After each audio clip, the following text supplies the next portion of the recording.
Hi friends, puri besan చేస్తున్నా. Oil వేసుకోవాలి. ఇట్లా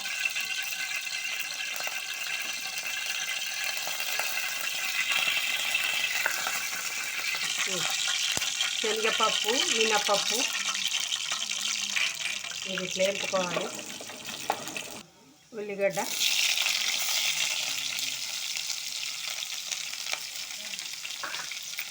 పచ్చిమిర్చి, కరివేపాకు వేసుకోవాలి. ఇట్లా ఆలుగడ్డ వేసుకోవాలి.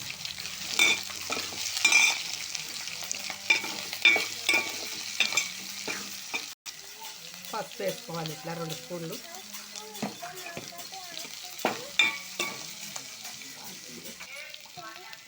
ఇట్లా ఉప్పు వేసుకోవాలి.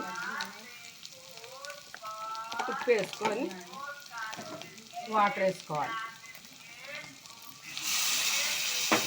మనకు ఎంత అవసరమో అన్ని నీళ్ళు వేసుకోవాలి. ఆ తర్వాత శనగపిండి కలిపి పోయాలి.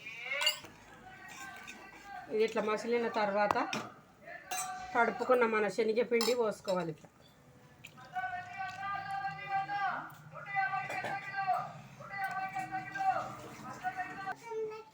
కొత్తిమీర వేయాలి. ఇట్లా సాగు రెడీ అయిపోయినట్లు టేస్టీగా ఉంటుంది. ఇట్లా చేస్తే మీరు కూడా ట్రై చేయండి, లైక్ చేయండి.